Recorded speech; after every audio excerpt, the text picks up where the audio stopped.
Ito na po ang kasunod na parte ng ating recap. Pero bago ang lahat, shoutout sa lahat ng solid nating commenters at sa mga nag-like ng ating manhwa recaps. Special thanks kay Mario Chavenia sa pagbigay ng super thanks, maraming salamat po sa suporta. Dahil sa inyo, mas ganado pa akong ipagpatuloy ang pagre-recap ng mga manhwa. Pagkaalis niya, nagpalakpakan ang mga tao. Naghiyawan sila, siya talaga ang aming bayani, isang taong mapagkakatiwalaan, isang taong masusunod namin. Lumipat ang tagpo sa mansyon ni Sakamoto. Isang lalaki ang nakatayo at nakatingin sa walang buhay na katawan ni Sakamoto at sinabi, "Nakas, nakita mo na ang nangyari sa amin. Ngayon, sabihin mo sa amin, ano ang susunod nating gagawin?" Malubhang sumagot ang ninuno, ang pumatay kay Sakamoto ay nasa rurok ng ika-9 na antas. Sumali sa usapan ang isa pang master, nagulat. Narinig ko na ang pumatay kay Sakamoto ay isang nagngangalang Ingsu, isang kilalang Chinese cultivator. Ngunit ngayon ko lang nalaman na nasa ika-9 na antas lamang siya. Paano nagkaroon ng ganoong kalaking katanyagan ang isang taong may napakababang antas ng cultivation? Umiling ang ninuno at sumagot, "Ginamit ko ang aking divine eye para suriin ang kanyang cultivation. Hindi ako maaaring magkamali," dagdag ng isa pang matanda. "Akala ko siya ay isang napakalakas na cultivator, isang taong nakarating na sa Ultra Instinct realm. Ngunit lumalabas na napakahina pala niya. Siguro akala niya ay kaya niyang gawin ang lahat dahil hawak niya ang Royal Dragon Key." Itinama siya ng ninuno, Ultra Instinct realm. Walang nakarating sa realm na iyon sa kasalukuyang panahon. Mayroon lamang isang maalamat na figure na nakamit ang angelic power na iyon at hindi siya tao. Walang tao ang nakakamit nito. Bukod pa rito, kakabalik lang ng Suna ito. At imposibleng makapag-cultivate ang isang tao sa ganoong kataas na antas sa loob ng maikling panahon. Tanong ng isa pang master. Kung gayon, ano ang dapat nating gawin ngayon ninuno? Ipinaliwanag ng ninuno, hindi natin siya maaaring patayin kaagad. Siya ang nag-iisang batang master ng pamilya. At sa pagkakaalam ko, ang pamilya ay isa sa pinakamakapangyarihang maharlikang pamilya sa China. Nagpatuloy ang ninuno, "Oo, tama ka. Dahil sila ay isang maharlikang pamilya, mayroon silang dignidad. Kaya naman bibigyan ko ang kanilang batang master ng isang kamatayang karapat-dapat sa kanilang dignidad." Sumulat ng isang imbitasyon, isang opisyal na nagdedeklara ng isang duelo sa pagitan namin. Sa loob ng 3 araw, maglalaban kami sa Zhongshu. Ngumisi siya at idinagdag, dahil siya ay mula sa isang maharlikang pamilya, hindi niya tatanggihan ang imbitasyon. At kapag nagpakita siya sa larangan ng digmaan, tatapusin ko siya sa isang hampas lang. Nagbago ang eksena patungo kay Luchin, na inilalagay ang kanyang mga buto ng langit sa lupa. Pagkatanim niya ng pangatlong buto ng langit sa lupa, isang maliit na usbong ang nagsimulang lumabas. Sa pagtingin dito, sinabi ni Luan, "Ang 3 buto ng langit na ito ay ibinigay sa akin ni Lola." Matapos itanim lahat ng 3, sa wakas ay nagsisimula ng lumaki ang usbong. Sa wakas, hindi ko na kailangang diligan araw-araw. Kahit wala ako ng ilang araw, ayos lang. Noon, dumating si Jian at sinabi, "Boss, may taga-pamilya dito. Gusto ka nilang makausap." Sumagot si Luan, ipadala sila sa silid ng bisita. Pumasok si Grand Mine at nag-aalala na sinabi, "Ginoong Luo, dapat kang maglaho ng ilang araw. Pumunta ka sa Kalan. Marami akong kakilala doon, at magiging mas ligtas ka. Alam mo kung anong gulo ang ginawa mo kamakailan.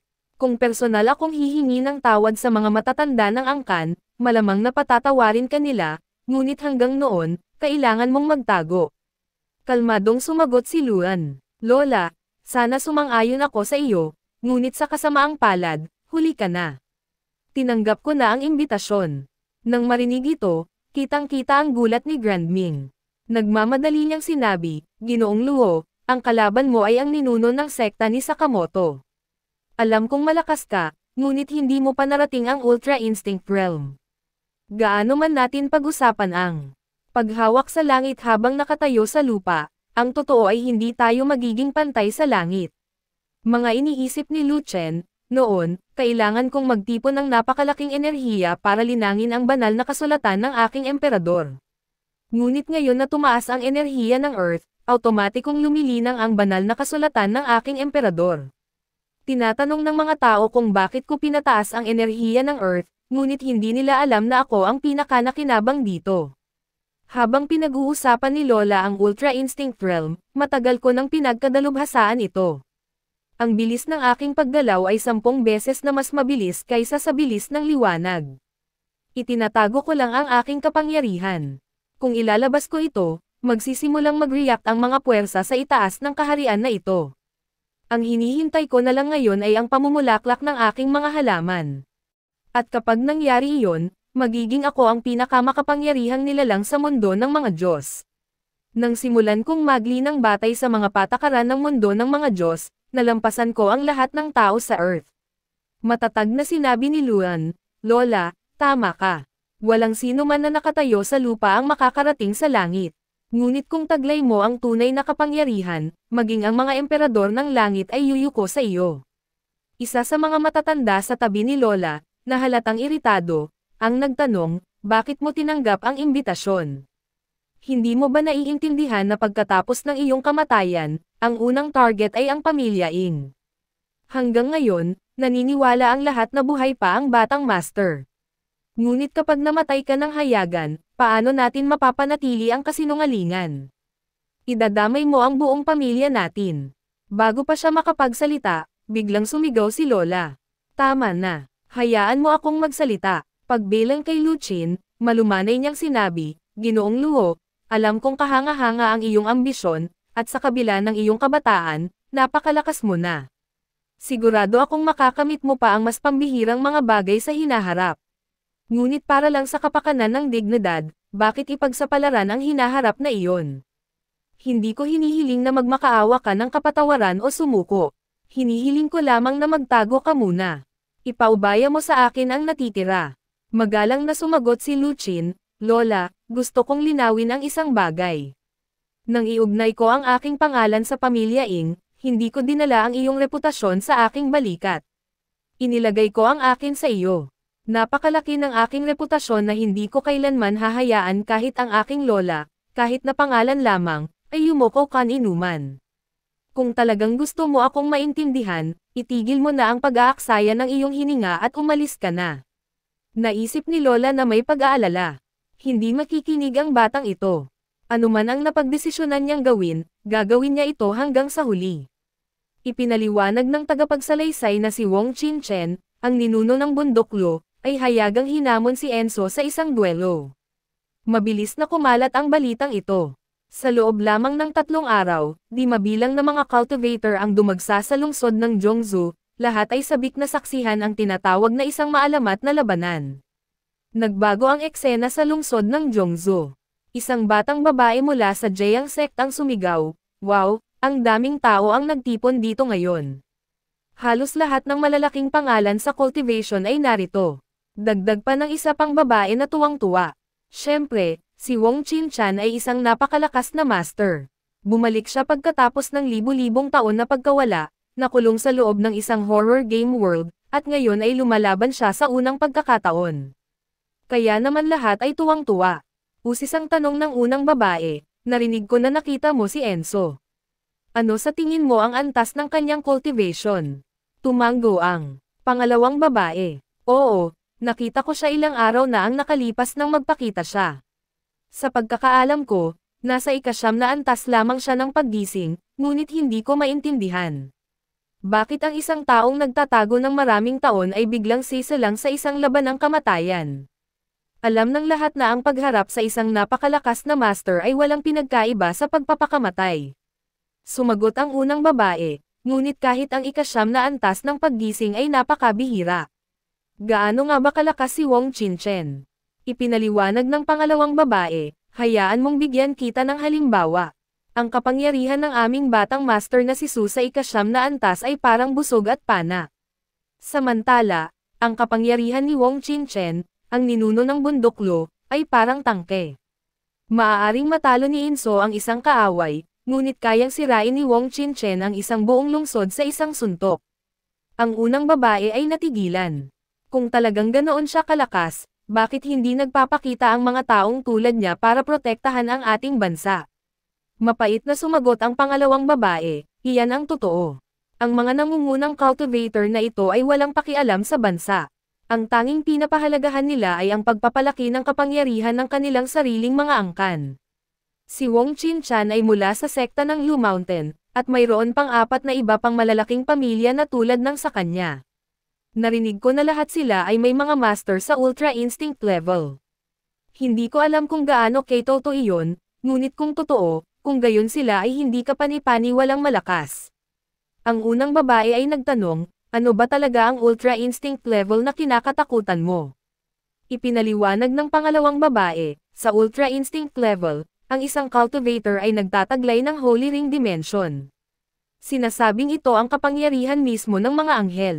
Kapag ang isang tao ay humahawak ng ganoong uri ng kapangyarihan, nagiging hindi sila kayang galawin. Walang sino man ang makakapatay sa kanila.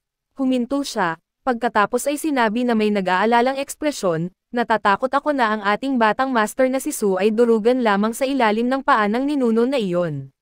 Biglang nagbago ang panahon ng husto. Dumilim ang kalangitan at nagsimulang umugang ang hangin.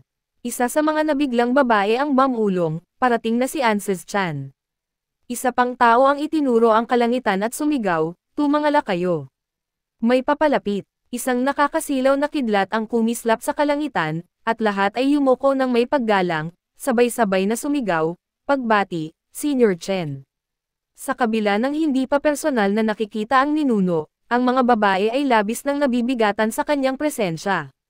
Hindi man lang namin may angat ang aming mga ulo. Ang kanyang aura pa lang ay nakakatakot na. Noon, isang figure ang lumabas mula sa karamihan at nagsimulang lumakad patungo sa gitna ng entablado. Napuno ng bulungan ang hangin. Baliw ba ang taong ito?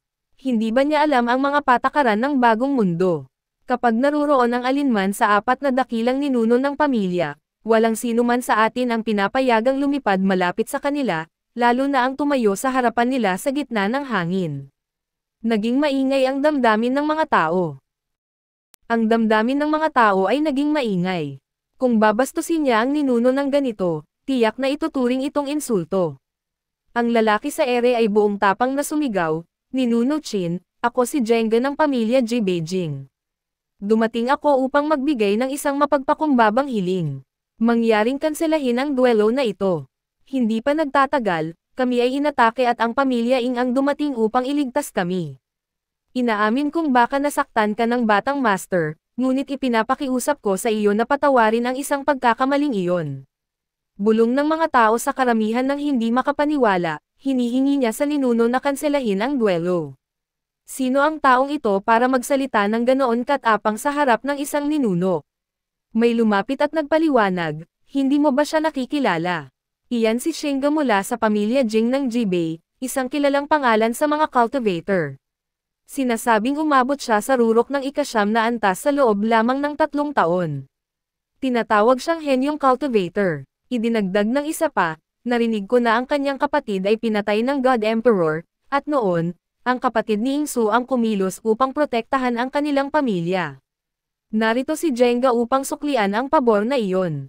Kilala ang mga cultivator ng G sa kanilang katwiran. Hindi sila nakakalimot ng utang. Naisip ng isa sa mga babae sa karamihan, ang intensyon ni Jingda ay marangal, ngunit isa pa rin siyang 9th level awakener. Ang pagharap sa isang ninuno ng ganito ay maaaring ituring na tahasang kawalang galang. Tumangala siya ng may pag-aalala. Nakatayo na siya doon ng matagal, at si Ninuno Chan ay walang imak. May masamang mangyayari, gaya ng inaasahan, lalo pang dumilim ang kapaligiran. Isang tanda ng lumalagong galit ni Ninuno Chen. Nang inig si Jinga at Bamulong, hindi ako handa para dito. Bago pa siya matapos, naglunsad ng malakas na pag-atake ang ninuno. At sa isang iglap, napunit si Jinga. Ang kanyang katawan ay naging piraso. Napaatras ang mga tao sa takot. Ano ang nasaksihan namin? Paano namatay ang isang 9th level cultivator sa loob lamang ng ilang segundo? Ang mga ninuno ba ng 4 na dakilang pamilya ay talagang nagtataglay ng ganito kalaking kapangyarihan? Isang babae ang sumugod mula sa karamihan, ang kanyang boses ay nanginginig sa galit.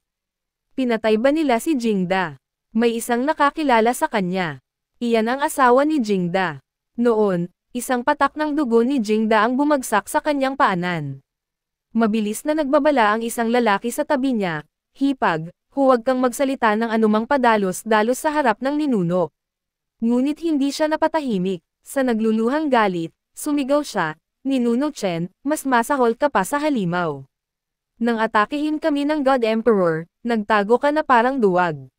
Wala kang tapang na harapin siya. At ngayon, nang humingi lamang ng kapayapaan ang aking asawa, ipinagmalaki mo ang iyong kapangyarihan at pinatay mo siya. Bumitak ang kanyang boses habang nagpapatuloy siya, matandang halimaw ka. Kapag namatay ka, walang lugar para sa iyo, maging sa impyerno. Ipinagdarasal ko na pagpira-pirisuhin ka ng kalangitan. At kapag nangyari iyon, ipapakain ko ang bawat bahagi mo sa mga aso. Napasimangot ang lalaki sa tabi niya, hipag, sobra na iyan. Ngayon ay papatayin niya tayong dalawa. Habang itinaas ni Ninuno Chen ang kanyang kamay upang patayin siya, isang biglaang pagbagso ng enerhiya ang pumutol sa atake. Mula sa kalangitan, bumaba ang isang figure. Nagkalat ang bulungan sa karamihan. Iyan si Batang Master Su. Lumitaw mula sa mga ulap, nakatayo si Luan ng matangkad at kalmado. Pinanangkitin ni Ninuno Chan ang kanyang mga mata at sinabi, kaya pala, nagawa mong harangan ang aking atake. Para sa isang nasa ikasyam na antas ng paggising, malaking tagumpay na iyan. Dapat kong aminin, hindi ka mamamatay. Napayaso ngayon, mamamatay kang bayani. Ang mga babaeng nanonood mula sa karamihan ay bumulong sa isa't isa, sa wakas ay nagpakita na si Ninuno Chan ng Lu Mountain. Ang kanyang kapangyarihan, mas hihigit pa ito sa kay Enzo. Sinabi ni Lu Qin, iniisip ng lahat na ako ang mamamatay dito, ngunit nabubuhay sila sa isang maling akala. Ang talagang mamamatay ay ikaw, bastardo. Sa sinabing iyon, sumugod siya upang umatake. Malamig na sumagot si Ninuno Chan, may lakas ka ng loob na atakihin ako. Sige, ipakita ko sa iyo kung ano ang gagawin ko sa iyo. Ngunit sa pagkagulat ng lahat, mahusay na nailagan ni Luan ang paparating na atake ng ninuno at nagpatuloy sa pag-usad ng walang takot. Nagulat, bumulong ang ninuno, may kakaiba sa iyo. Ang isang 9th level awakened ay dapat napatay na. Mukhang seryoso kung minamaliit ka ulit. Tingnan natin kung makakaligtas ka rito, impyernong apoy. Habang ang nagliliyab na enerhiya ay bumangga kay Luo Qin, isang malakas na pagsabog ang nagpasindek sa buong larangan ng digmaan na parang araw. Nagulat ang mga tao, ang liwanag niyon, pakiramdam ko ay ginawa nitong araw ang gabi. Bumulong ang mga babaeng nanonood, tapos na siguro. Malamang namatay siya sa isang hampas na iyon. Ngunit habang nawawala ang usok, nakatayo si Luan doon na walang galos. Nakatingin si Ninuno Chen nang hindi makapaniwala. Mas interesante ka pa kaysa sa akala ko. Hindi ko inaasahan na tatagal ka ng ganito katagal. Sumagot si Lu Qin na may ngisi, sa totoo lang, halos hindi man lang kumiliti ang mga atake mo. Hindi ko nga naramdaman ang mga iyon. Kung seryoso akong umatake, matatapos agad ang laban na ito, at ang lahat ng mga taong ito na dumating mula sa malayo ay hindi na sana nakapanood. Kaya, bibigyan kita ng 3 pagkakataon. Gamitin mo ang iyong pinakamakapangyarihang atake. Kung hindi mo ako masaktan sa 3 pagkakataong iyon, ang susunod kong atake ang magiging iyong huli. Bumulong-bulong si Qin, malakas ka, ngunit ang iyong kayabangan ay lumalagpas pa roon. Saksihan mo ngayon ang kapangyarihan ng isang ninuno. Nagpakawala siya ng isang mapaminsalang atake, ngunit walang kahirap-hirap itong sinipsip ng harang ni Luo Chan. Nagulat, bulalas ng ninuno, ang batang ito ay may diamond glass body. Ang pangangatawan na iyon ay sinasabing hindi matitinag. Ngunit saan niya nakuha ang ganoong kapangyarihan mula sa lupa? Nagulantang ang isang monghe, ang teknik na iyan, pag-aari iyan ng aming Golden Monk Temple. Maging ang aming mga ninuno ay hindi ito pinagkadalubhasaan. Paano ito natutunan ng bastardo na si Su? Kalmadong sinabi ni Luan, nawala na ang dalawa sa iyong pagkakataon. Ngayon ibigay mo ang iyong huling atake. Siguraduhin mong may saysay ito dahil wala nang iba pa. Pinanangkitan ni Ninuno Chan ang kanyang mga mata. Ikaw ay talagang kahanga-hanga. Ngayon nauunawaan ko ang iyong kayabangan. Ang iyong kapangyarihan ay halos kapantay ng sa akin. Ngunit ang agwat sa pagitan natin ay nananatiling malawak. Maging 1,000 taon na ang nakalipas, ako ang pinakamalakas sa horror game. Nag-ensayo ako araw-araw sa loob ng 1,000 taon, nabaliw sa pagnanais na maging napakalakas na hindi ako matatalo. Tumanggi akong maniwala na ang talento ay maaaring higaitan ang pagsusumikap. Ngunit ngayon, pinagdudahan mo ako niyan. Kaya naman, kailangan kitang sirain. Sa pagsasabi nito, inaktibo niya ang kanyang holy ring. Sumigaw ang isang babaeng nanonood, inaktibo niya ang kanyang pinakamalakas na galaw laban sa 9th level awakened. Lubos niyang sinira ang mga patakaran ng mundong ito. Nagtanong si Mia sa kanyang master, ano ba ang ginagawa ng holy ring? Hindi ko nga ito makita. Sumagot ang kanyang master, iyan ay dahil hindi ka nararapat na makakita. Ngunit alamin mo ito, kapag inaktibo ng isang tao ang holy ring, ang kanilang lakas ng pag-atake ay damadami ng 10 beses. Ang kanilang bilis ay nagiging halos walang katulad. Sa sinaunang panahon, tuwing may ipinanganak na Diyos, isang holy ring ang lilito sa likod nila. Sinasabing mga Diyos lamang ang makakapagtaglay niyan. Ang ginagamit ni Ninuno Chan ngayon ay halos mala-Diyos. Hindi na ito labanan ng mga tao. Ito ay purong pagwasak. Sa una, gusto kong iwanan ang iyong katawan na buo para sa kapakanan ng pamilya, ngunit ang iyong katigasan ng ulo ay nagtulak sa akin. Lubos kitang wawasakin. Habang sumusugod siya upang atakihin si Luo Qin, pinigilan siya ni Luan sa isang suntok lamang. Ang lakas ng banggaan ay nagpatamba pabalik sa karamihan. Naisip ni Luan, dumating na ang panahon. Kailangan kong gamitin ng maingat ang aking enerhiya. Ginagamit ng aking kalaban ang kanyang buong protektadong kapangyarihan. Kung papantayin ko siya, maaari nitong durugan ang mga limitasyon ng kapangyarihan ng mismong Earth at magbukas ng mga portal sa espasyo. Gayunpaman, sapat na ang limitadong kapangyarihan para durugan ang bug na ito. Nang asar si Ninuno Chen, ano ngayon, bata? Nararamdaman mo na ba sa wakas ang pagkakaiba ng ating lakas? Maaaring hindi ko pa narating ang Ultra Instinct level, ngunit malapit na ako. Maswerte ka na masaksihan ang antas ng kapangyarihang ito bago ka mamatay. Ngumisi si Luan, alam mo, sumasakit ang mga braso ko kanina, ngunit salamat sa huling counterattack na iyon, nawala ang sakit. Hindi ko alam kung anong kasamaan ang binalak mo para sa akin, ngunit may nagawa ka ng isang magandang bagay ngayon. Ngumiwi ang ninuno, nararamdaman ko ito ng malinaw. Naubusan na ng spiritual energy ang iyong katawan, gayunpaman patuloy ka pa ring nagsasalita na parang hindi ka matatalo. Idinagdag niya ng may pagkamuhi, huwag na nating pahirapan pa ang iyong miserableng buhay. Tapusin na natin ito dito. Pagkatapos niyang magsalita, naglunsad siya ng isang malakas na atake na tinawag na Spirit Destroyer patungo kay Lu Qin. Ngunit hindi gumalaw si Luan, kahit isang pulgada. Sumimangot ang ninuno. Hindi ka man lang iiwas. Gayunpaman, sa sandaling dumampi ang atake sa harang na nakapalibot kay Luo Qin, ganap itong nawala. Agad na nagbago ang kapaligiran. Bamulong ang ninuno na hindi makapaniwala, kidlat na ganyan. Kumikislap lang iyan kapag may nagtatangkang mag-breakthrough. Nag-breakthrough ka sa gitna ng laban na ito. Pagkatapos ay sumimangot siya, naguguluhan. Pero kahit pagkatapos mag-breakthrough, bakit nasa rurok ka pa rin ng ika-9 na antas? Itinatago mo ba ang iyong tunay na kapangyarihan? Humakbang si Luan at malamig na sinabi, matandang lalaki, huli na para maintindihan mo ang totoo ngayon. Siguro kung naintindihan mo ng mas maaga, baka nakaligtas ka. Sa pagdama ng panganib, lumikha ang ninuno ng isang spiritual barrier sa harap niya, ngunit agad itong nabasag sa susunod na atake ni Lu Chen. Nagulantang, nagtanong ang ninuno, ano ang sinusubukan mong gawin? Walang pag-aalin lang ang sumagot si Lu Qin, hindi ako lumapit ng ganito para paglangkuran ka, kaya itigil mo na ang pagtatanong ng mga ganoong katangahan. At sa sinabing iyon, nagpakawala siya ng isang mapaminsalang suntok, na nagpatilapon sa ninuno. Ang lahat sa ibaba ay natigilan. Nagulantang sila, talagang tinamaan si Ninuno Chan. Maging si Ninuno Chan mismo ay hindi makapaniwala. Tinamaan mo ako. Imposible iyan. Paano nakadikit ang isang nasa 9th realm sa akin? Ilusyon ba ito? Tinitigan niya si Lu Qin at bamulong, nakarating ka na sa Ultra Instinct level. Pero ang level na iyon ay umiiral lamang sa mga alamat, at paano mo hinahawakan ang kapangyarihan ng mga anghel sa loob ng marupok na katawan ng tao na iyan?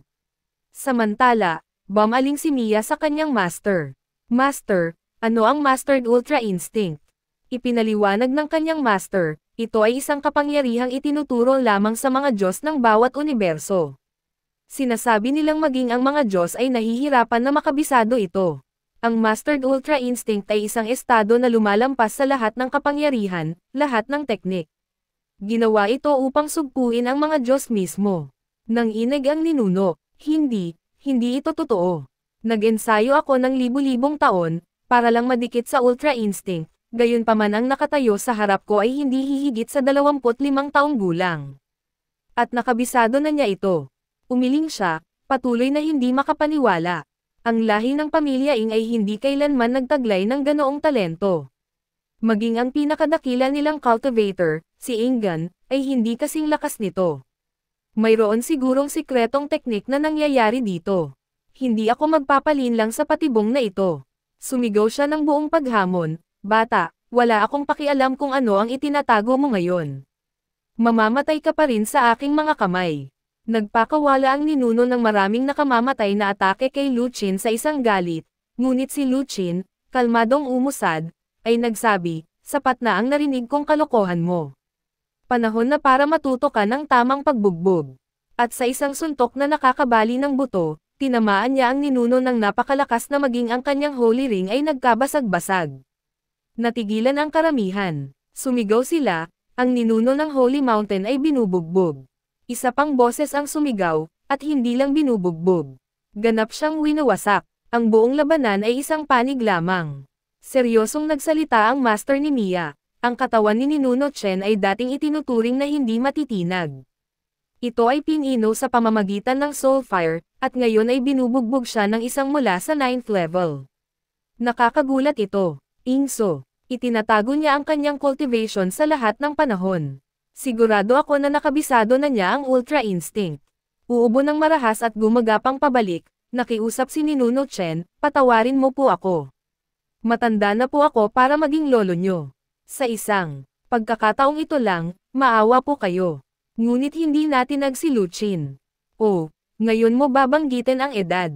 Nasaan ang karunungang iyon nang durugan mo ang iba na parang insekto? Tinatrito mo ang buhay ng tao na walang halaga.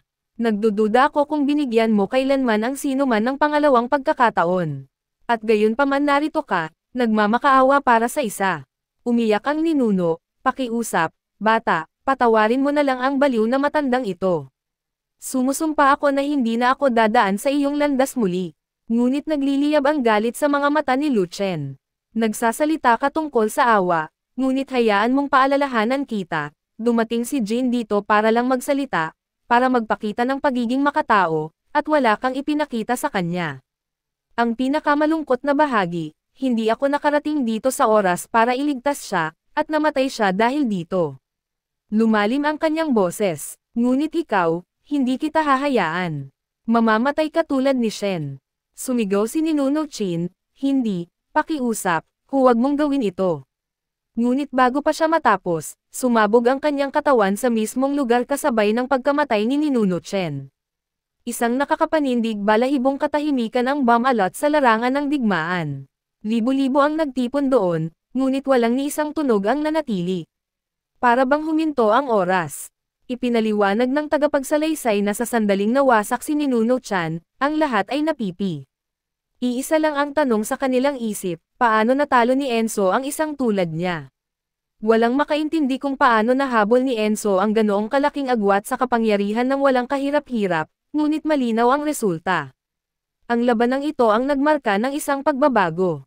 Alam ng lahat mula sa araw na ito na magbabago ang mundo, at napakabilis na mapipilitin ang buong cultivation world na tanungin ang iisang tanong, sino ba talaga si Su? Lumipat ang tagpo sa isang tila ordinaryong supermarket. Isang grupo ng mga kabataang lalaki ang nakikipagtalo sa may-ari ng tindahan. Hinihingi nila, hoy, humingi kami ng baboy. Bakit ayaw mong ibenta sa amin? Ngunit mariing tumanggi ang may-ari ng tindahan. Ang may-ari ng tindahan na iyon, sa huli, ay walang iba kundi si Blood Tiger. Tinitigan niya ang mga ito at malamig na sinabi, wala akong ibebenta sa inyo. Ngayon, lumayas kayo. Naging agresibo ang mga lalaki. Ano bang ibig mong sabihin? Ayaw mong ibenta sa amin. Akala mo ba kami ay madaling lokohin o kung ano? Kami ay nagbabayad na customer, hindi ba? Kung gayon, bakit mo kami tinatanggihan? Isa sa kanila ang malakas na sumigaw, makinig kayong lahat. Ang pesteng may-ari ng tindahan na ito ay tumatangging magbenta ng baboy sa amin. Wala ni isa sa inyo ang dapat bumili ng kahit ano mula sa tindahan na ito. Malapit, sa isang tindahan ng gulay, isang dalagita ang bumaling sa kanyang tiyahin. Tita Wong, anong nangyayari rito? Bakit ayaw ibenta ng may-ari ng tindahan ang kahit ano sa kanila? Malalim na bumantong hininga si Tita Wong. Mahabang kwento. Ang lalaking iyon, hindi siya palaging may-ari ng tindahan.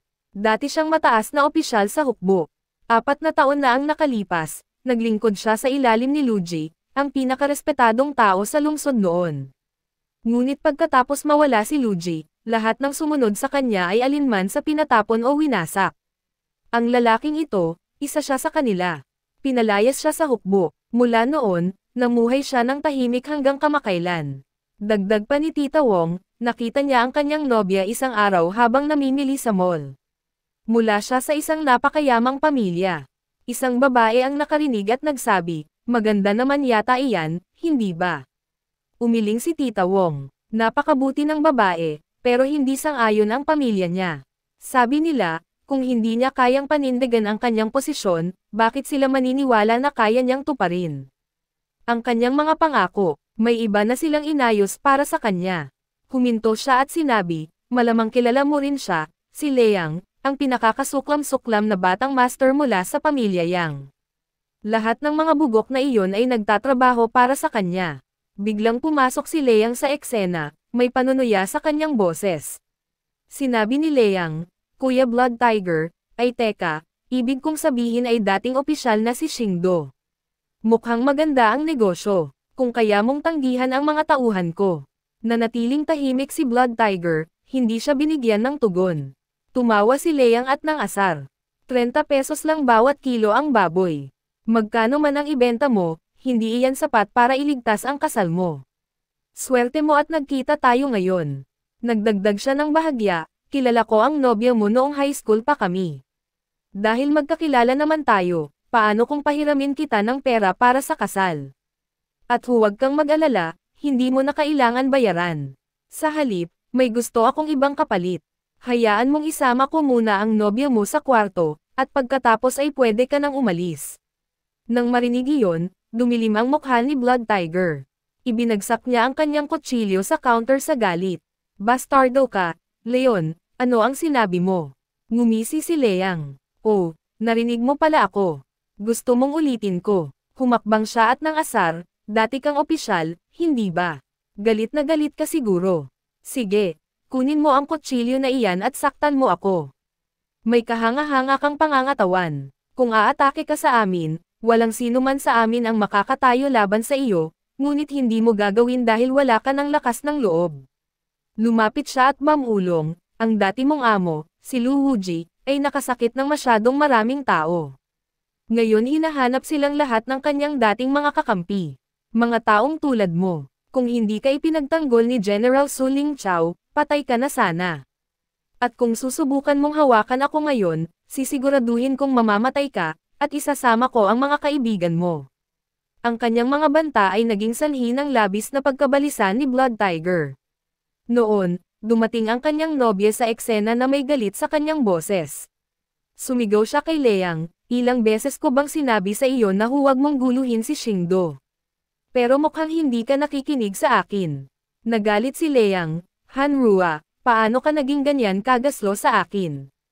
Nakalimutan mo na ba? Magkaklase tayo noong high school at halos magkaibigan ang ating pamilya. Tinitigan niya ito ng may hinanakit at idinagdag, at gayon pa man lagi mo akong sinisigawan dahil sa walang kwentang taong ito. Alam mo ba kung ano ang sinasabi ng mga tao tungkol sa akin dahil sa iyo?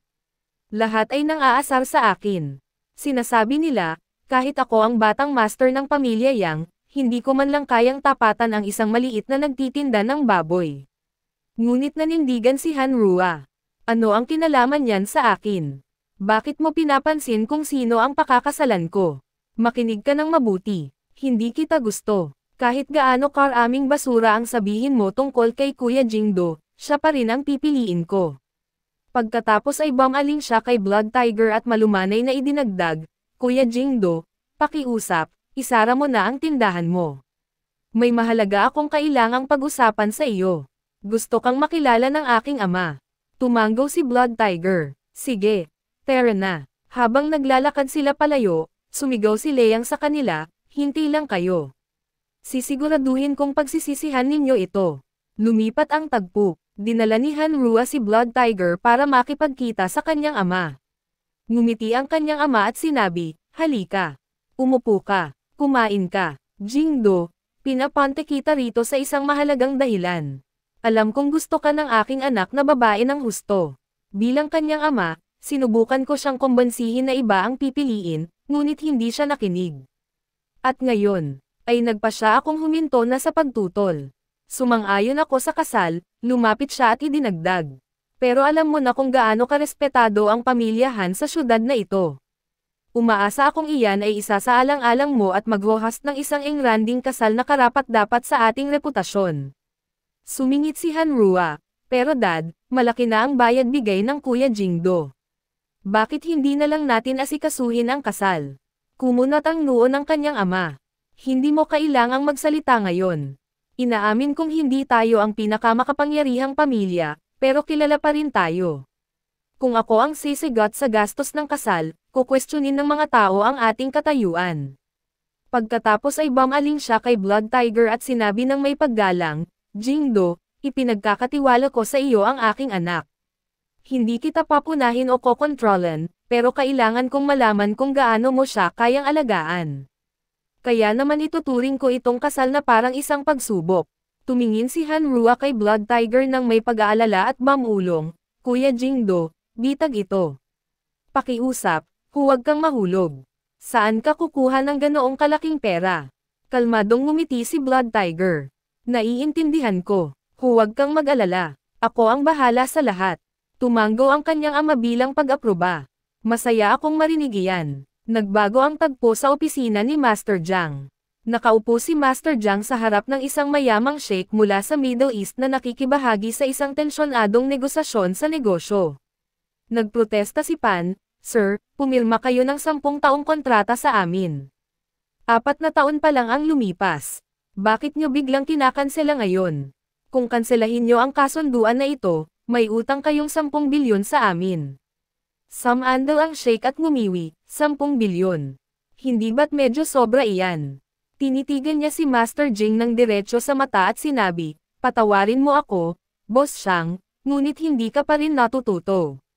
Talaga bang iniisip mong nagkakahalaga ka pa ng 10 bilyon? Ngumisi siya at malamig na idinagdag, magpakatoto tayo. Hindi ka na nga kwalipikado na umupo sa mesa na ito at makipag-usap ng negosyo sa akin. Kahit pa bumalik si Lu Jie mula sa mga patay, hindi mo pa rin maaabot ang iyong dating kaluwalhatian. Sa mga araw na ito, si Lu Jie ay hindi hihigit sa isang glorified bodyguard sa isang tulad ko. I terminate mo mismo ang kontrata at lumayas ka. Nginat-ngat ni Master Zin ang kanyang panga. At kung tatanggi ako, naging mapanganib ang tono ng sheikh. Kung gayon, kailangan kong gumawa ng ibang hakbang. Tanungin mo ang sarili mo, mas pinahahalagahan mo ba ang buhay mo kaysa sa ilang bilyon? Ikanaway niya ang kamay patungo sa kanyang mga bodyguard. Ang mga lalaking ito ay walang gaanong pasensya. Kahit na gusto ko silang pigilan, hindi ko magagawa ng higit sa 30 segundo. Kaya, ano man ang plano mong gawin mo ng mabilis, pagalit na sabi ni Pan. Ano sa tingin mo ang gagawin mo? Nang mga sandaling iyon, nagsimulang magring ang telepono ni Master Chang. Ang caller ID ay nagpapakita ng, Boss Luo. Sumulyap si Shin sa screen at bamulong, ang mga spam call ay sobra na ngayon. Ginagamit pa nila ang pangalan ni Master Luo. Nang mga sandaling iyon, isang boses ang umalangaw mula sa telepono. At agad na nanigas sa gulat si Master Jen. Boses iyon ni Luo Chen. Master Jen Ang, handa ka na bang bumalik at gampanan muli ang iyong mga tungkulin? Nanginginig ang mga kamay ni Master Jen habang bumubulong, Master, boses mo ba talaga iyan? Nakaupo si Pan na tulala. Isang tao lang ang kinilala ni Master Jen sa mundong ito bilang kanyang tunay na maestro.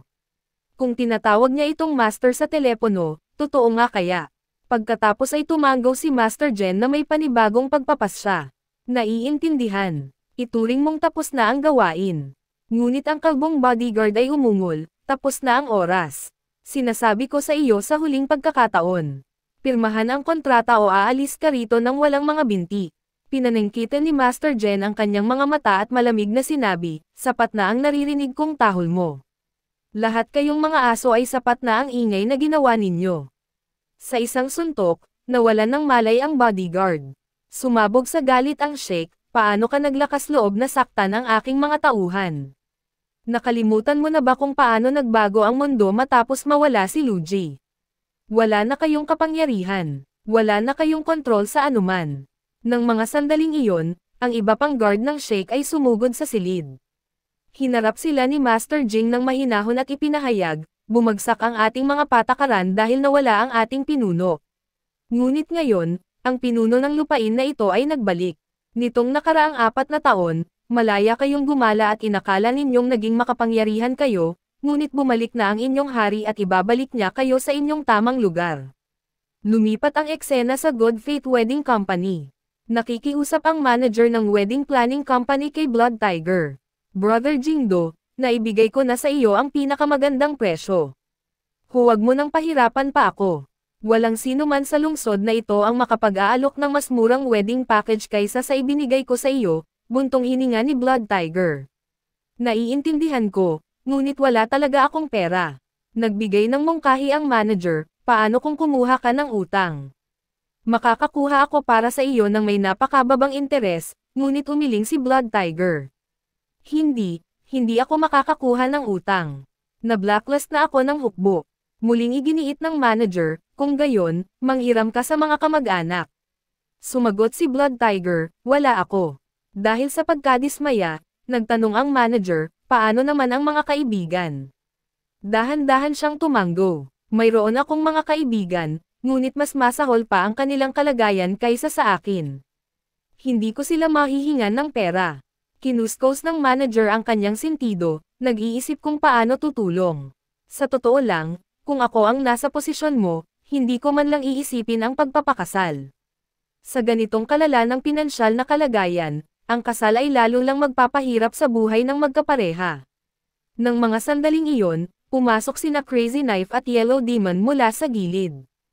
Pag-alit na sabi ni Crazy Knife, tama na ang kalokohang ito. Nagdedebate pa ba tayo tungkol sa pera ngayon? Humakbang pasulong si Yellow Demon. Ano man ang halaga ng kasal?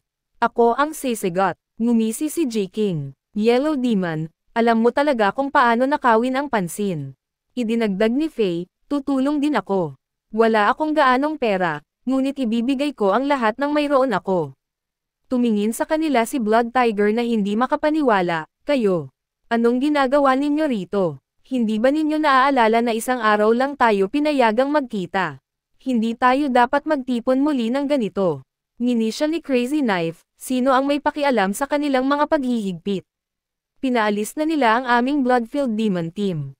Wala silang karapatang utusan kami.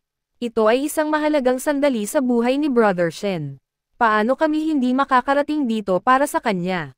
Idinagdag ni Yellow Demon, seryoso, si Crazy Knife ay hindi lang para sa iyo, Kuya Senang. Pumunta rin siya para kay ate. Singit ni Geeking, alam mo kung ano ang sinasabi ni Crazy Knife bago kami dumating dito, ngunit mabilis siyang pinutol ni Crazy Knife. Tama na kayo dyan, mainit na tumawa si Blood Tiger.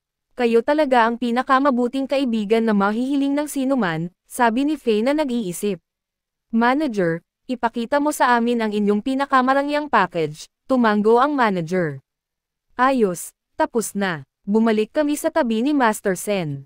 Naubos na niya ang bawat isang gwardya ng Sheikh. Nakaupo ang Sheikh, kaya pala, totoo.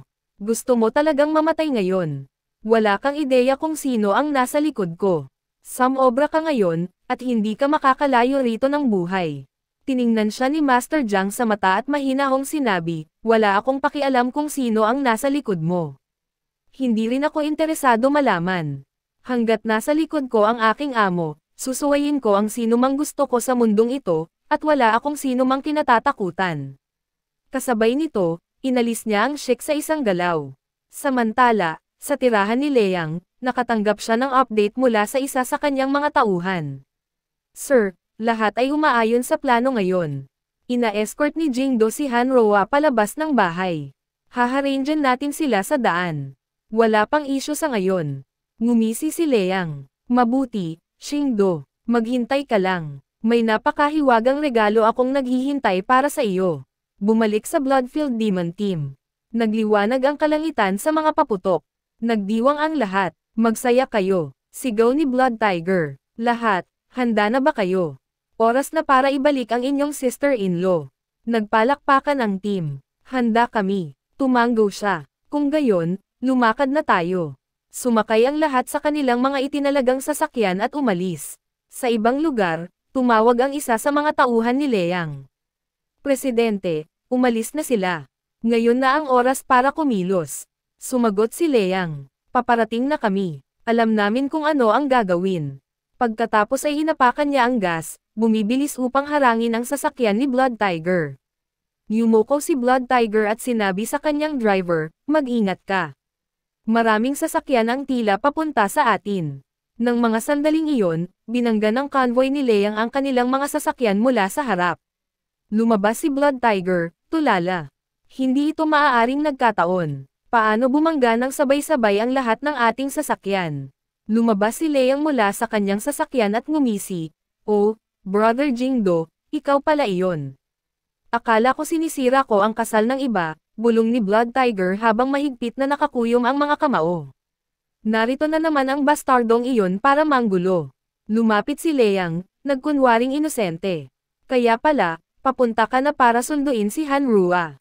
Bakit hindi mo ako inabisuhan ng mas maaga?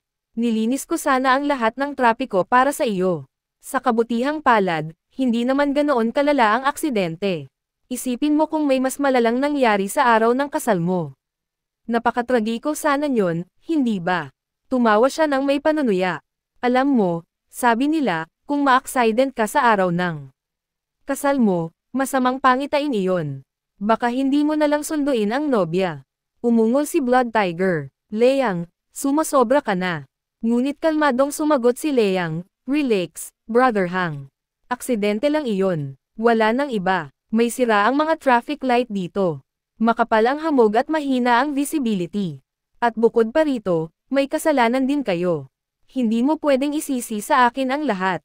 Ngunit, kung sinira ko nga ang malaking araw mo, taos puso akong humihingi ng paumanhin. Humakbang si Crazy Knife, nagliliyab ang mga mata. Sabi mo may hamog sa tanghaling tapat, at napansin mo ang mga traffic light, pero sa paanong paraan ay hindi mo napansin ang isang grupo ng malalaking sasakyan na patungo sa iyo. Sinadya mo ito, hindi ba? Ikaw na daga, sinasadya mong guluhin ang kasal ng kapatid ko. Nagpakiramdam siya ng kanyang mga buto. Malapit na akong maubusan ng pasensya. Kung magsalita ka pa ng isa pang salita, bubunot ako ng aking talam. Hindi ko nakuha ang pangalang Crazy Knife nang walang dahilan. Maaaring ibinaba ng mga kamay na ito ang kutsilyo noon, ngunit hindi pa nila nakakalimutan kung paano gamitin ito. Pumagitna si Blood Tiger sa kanila. Kalma, Crazy Knife. May kapangyarihan tayo, ngunit hindi natin kayang gamitin ito nang walang ingat. Isang maling galaw ay maaaring sumire sa lahat. Mangyaring kontrolin mo ang iyong galit. Ngunit ngumisi si Liang. Ano ang gagawin mo kung ganito ka nagalit? Papatayin mo ako. Sige, nakatayo lang ako dito. Wala pa akong sinasabing masama. Gusto mo pa rin akong saktan. Humakbang siya palapit. Alam mo ang sabi nila, hindi ito tungkol sa pisikal na lakas. Kailangan ng tapang para manuntok at iyan mismo ang kulang sa iyo. Tama na, Liang, pagalit na sabi ni Blood Tiger. Sumagot si Liang, oh, sobra na ba sa iyo iyon? Paano kung lalo ko pang palalin? Ano ang gagawin mo noon? Hayaan mong sabihin ko sa iyo, Jingdo. Ito ay simula pa lang. Ginawa ko na ang lahat ng kaayusan para sirain ang kasal mo. Una sa lahat, darating ka sa lugar na iyon sakay ng sirang sasakyan. Walang sino man ang maniniwala na maayos iyon kamakailan. At pagdating mo sa restaurant, mapapahiya ka. Nakipag-ugnayan ako sa bawat restaurant at hotel sa lungsod, kasama na ang nireserba mo. Walang ni isa ang magsisilbi sa iyo. Alam kong hindi ko kailanman magkakaroon kay Hanrua, ngunit kung hindi ko siya makukuha, walang sino man ang makakakuha sa kanya. May malalaking pangarap ka tungkol sa kasal na ito, hindi ba? Well, patuloy kang mangarap dahil hindi magiging katotohanan ang pangarap na iyon. Biglang umalangaw-ngaw ang ugong ng mga makina habang lumalapit ang isang sunod-sunod na mag-agarang sasakyan mula sa malayo. Nagulat si Crazy Knife. Kaninong convoy ito? Grabe, ang gaganda nila. Huminto ang linya ng mga sasakyan sa tabi nila at mula sa pangunahing sasakyan, bumaba si Zoe. Sabi ni Leang, anong ginagawa ng lahat ng sasakyang ito rito? Nagtinginan ang mga tauhan ni Leang na nalilito. Master, paano sila nakalusot? Ipinagbigay alam ko sa Ministry of Transport na harangan ang buong daan na ito. Walang saysay ang presensya nila rito. Hindi sila pinansin ni Zuer at Bam Aling kay Blood Tiger. Ako ay mula sa pamilya Roy Aling ng Kabisera. G. Blood Tiger, narito ako upang personal na batiin ka sa iyong kasal. Isa-isang bumaba ang iba. Ako ay mula sa pamilya Jing ng GB at nais ko ring batiin ka. Nakatingin si Blood Tiger na hindi makapaniwala. Teka, sino kayo? Maging ang mga tauhan ni Leang ay mukhang nababahala. Ang pamilya Being, isa iyan sa pinakamakapangyarihang maharlikang pamilya sa Kabisera. Maging si Young Master Su ay bahagi nito. At ang pamilya Jing ng Jibei, sila ang pinakamalakas na klan doon. Ang mga taong ito, lahat sila ay kabilang sa mga nangungunang pamilya sa mundo ng cultivation. Bakit narito? Ang mga makapangyarihang tao. Nilunok ni Leang. Huwag mong sabihin na ang mga taong ito ay narito sa ngalan ni Jingdo. Bawat isa sa mga pamilyang ito ay may sapat na kapangyarihan upang burahin ako agad. Nang mga sandaling iyon, isang helicopter ang lumitaw sa himpapawid. Si Giking, na halatang nagulat, ay itinuro ang langit. Isang helicopter. Sino ang mga taong ito at saan sila nanggagaling? Paano ko malalaman, Giking? Pagmamayabang ni Yellow Demon. Si Brother Jen siguro ang may ideya kung saan sumusulpot ang lahat ng taong ito. Sumagot si Blood Tiger na nadismaya. Walang saysay na tanungin ako. Nalilito rin ako tulad ninyo. Hindi ko alam kung ano ang nangyayari o kung sino ang nasa likod nito. Nang mga sandaling iyon, dahan-daang tinapik ng isang kamay ang kanyang balikat. Isang kalmadong boses ang nagsabi, bakit ka nakatingin ng ganyan? Naghihintay ang sister-in-law mo. Hindi ka ba dapat patungo sa kanya? Lumingon si Blood Tiger, nagulat. Si Instructor Lu Chin pala iyon. Isang alon ng ginhawa ang bumalot sa kanya habang sumisigaw siya, Instructor Luo, ikaw nga. Tumanggaw si Lu Chin, pagkatapos ay nagsalita sa mahinang tono. Hinaan mo ang boses mo. Walang sino man ang dapat makaalam na narito ako. Makinig ka ng mabuti. Inayos ko na ang lahat para sa kasal mo. Pumunta ka at sunduin ang iyong nobya. Hindi mo na kailangang mag-alala. Magiging walang bahid ang lahat. Nang mga sandaling iyon, isa pang lalaki ang lumapit, nagpakita ng isang singsing. Ito ang pinakamahusay na singsing na brilyante na makukuha. Ginagarantiya kong magugustuhan mo ito. Namuo ang luha sa mga mata ni Blood Tiger. Siguro nananaginip ako. Instructor, ikaw ba talaga? Tumawa si Luan. Kahit ang mga babae hindi gaanong umiiyak sa araw ng kanilang kasal. At narito ka, mag-uusap pa tayo mamaya. Ngayon, umalis ka na. Naghihintay ang iyong nobya. Pinunasan ni Blood Tiger ang kanyang mga luha, pagkatapos ay idinagdag, gagawin ko, ngunit bago ako umalis, mayroon akong dapat gawin. Sumulyap siya kay Leang at nagpatuloy. Alam kong haharapin mo ang basurang iyon na silang pagkaalis ko, at ayaw ko nang guluhin ka pa. Matagal ko nang pinigilan ang sarili ko, ngunit kailangan kong harapin siya gamit ang sarili kong mga kamay. Ngumisi si Luan. Kung gayon, huwag mag-aksaya ng oras. Pero, subukang panatilihing malinis ang iyong mga damit. Wala akong dalang extrang suit. Humakbang si Blood Tiger nang may pagpapasya. Opo, Master. Ako na ang bahala sa lahat. Nang makita si Blood Tiger na lumalapit, halatang kinabahan si Leang. Agad na lumapit ang kanyang mga gwardya upang protektahan siya. Ngunit sa sandaling nagpakawala ng bug zone ng enerhiya si Blood Tiger, lahat sila ay naitapon pa atras. Nang hindi man lang siya nagtataas ng kamay, sumigaw si Liang, Jianang, ano ang ginagawa mo? Binalaan kita. Kung gagawa ka pa ng isang hakbang, ire-report ko ito sa mga awtoridad. At hindi lang ikaw, pati ang buong crew mo ay ibabagsak. Patuloy siyang nagrant. Sa tingin mo dahil lang sa may ilang cultivator na sumusuporta sa iyo, naging matalino ka na. Huwag mong kalimutan kapag naging mahirap ang sitwasyon, iiwan ka ng mga iyon. At buburahin kayong lahat ng pinsan kong si Leihan. Siya ay isang top-level cultivator. Hindi niya kayo bibigyan ng kahit isang awa. Pinanangkitin ni Yellow Demon ang kanyang mga mata. Leihan, narinig ko na ang pangalang iyan. Malaking tao iyang cultivator na iyan, hindi ba? Sumingit si Crazy Knife na hindi humanga. Ano ang espesyal sa punk na ito? Sumagot si Yellow Demon, espesyal. Hindi naman talaga. Isang flashy show-off lang. Pero oo, may malaking impluwensya siya sa buong bansa. Mayroon siyang mga diehard fan, mga taong magbibigay ng kanilang buhay para sa kanya. Kung magsasalita siya ng 2 o 3 salita laban sa iyo, ang buong bansa ay maaaring bumaling laban sa iyo. Masasabi mong, siya ang uri ng tao na walang sino man ang naglalakas loob na guluhin sa mga panahong ito. Mukhang kinakabahan si Giking. Kung gayon, ano ang dapat nating gawin? Dapat ko bang pigilan si Brother Jiangdo? Umiling si Fa. Hindi, hayaan mo siyang gawin ang ginagawa niya. Alam mo na siya ang kapitan ng ating team, marahil ang pinakamatalino at pinakaloyal na tao sa atin. Hindi siya gagawa ng padalos-dalos na galaw. Si Leon, gayunpaman, ay hindi pa tapos. Oh, naiintindihan ko. Matapos mong ilabas ang iyong enerhiya, ngayon ay natatakot ka, hindi ba? Kung talagang may tapang ka, lumapit ka sa akin. Kung gagawa ka ng gulo para sa lahat sa pangalan ni Luigi, kung gayon, masisira din ang kanyang reputasyon.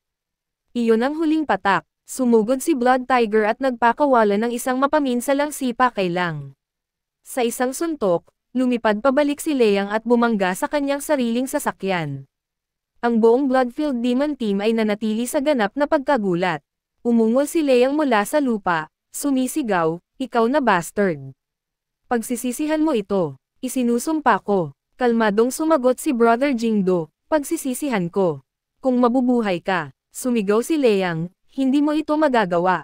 Hindi mo ako pwedeng patayin. Kung sasaktan mo ako, ang buong team mo ay hahanapin. Ang mga pamilya mo, ang mga kaibigan mo, lahat sila ay buburahin. Tinitigan siya ni Blood Tiger. Dahil malapit na ang katapusan mo, hayaan mong sabihin ko sa iyo ang isang sikreto. Nakita mo siguro ako na nakikipag-usap sa lalaking iyon na naka-hoodie, hindi ba? Alam mo ba kung sino siya? Siguro hindi, kaya sasabihin ko sa iyo. Ang lalaking iyon ay si Luigi, ang tatay mo at ang tunay na hari. Ngayon na bumalik na siya, magbabago ang mundo. Ang balita pa lang ng kanyang pagbabalik ay magpapayanag sa buong mundo. At ngayon na alam mo, hindi na kita pwedeng hayaang mabuhay. Sa mga salitang iyon, pinatumba ni Blood Tiger si Liang, tinapos ang lahat. Ang susunod na mangyayari ay ibubunyag sa susunod na episode. Salamat sa panonood at manatiling nakatutok.